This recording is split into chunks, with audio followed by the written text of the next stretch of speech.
একটি জাদুর ঢোল বনের সমস্ত পশু পাখির ভাগ্য বদলে দিল। কিন্তু লোভী শিয়াল যখন সেটা চুরি করল, তখন কি ঘটনা ঘটল। এক বনে থাকতো এক বিরাট হাতি। সে যেমন ছিল শক্তিশালী, ঠিক তেমনি ছিল দয়ালু। বনের ছোট বড় সব পশু তাকে খুব ভালোবাসত। কিন্তু হাতির একটা বড় কষ্ট ছিল। বনটা ছিল খুব শুকনো, আর খাবার এবং জলের বড্ড অভাব ছিল। একদিন হাতিটা একটা পুরোনো গাছের নিচে মাটি খুঁড়তে খুঁড়তে সুন্দর একটা ঢোল খুঁজে পেল। ঢোলটা সাধারণ ছিল না, ওটা ছিল একটা জাদুর ঢোল। হাতি তো অবাক। সে শুরু করে ঢোলে একটা বাড়ি দিল, টাক ডুম টাক ডুম। আশ্চর্য বিষয়, ঢোলের শব্দ হতেই আকাশ থেকে সুস্বাদু আম, জাম, কলা, ঠান্ডা জলের ঝর্ণা নেমে এলো। হাতিটি তো আনন্দে নেচে উঠল। সে আর এক মুহূর্ত দেরি না করে বনের সব পশু পাখিকে ডাকল। সবাইকে পেট ভরে খাইয়ে বলল, আজ থেকে আমাদের আর খাবারের কোনো চিন্তা করতে হবে না।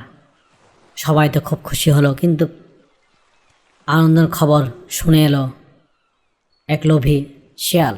শিয়াল ভাবল, হাতি যদি এই ঢোল দিয়ে সবাইকে খাওয়াতে পারে, তবে আমি এই ঢোল চুরি করলে বনের সব পশু পাখি আমার কথা শুনবে।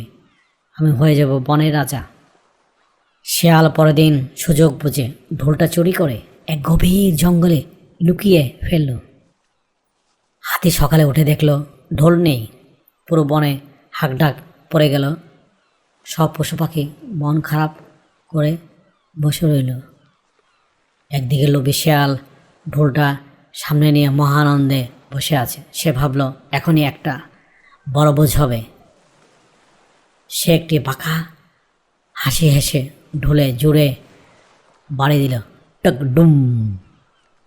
কিন্তু একই আকাশ থেকে তো কোনো সুস্বাদু ফল এলো না, বরং উল্টো ঢোল থেকে বেরিয়ে এলো একদল বড় বড় জাদুঘরে মৌমাছি। মৌমাছিরা শিয়ালকে জেঁকে ধরলো আর কামড়াতে শুরু করলো।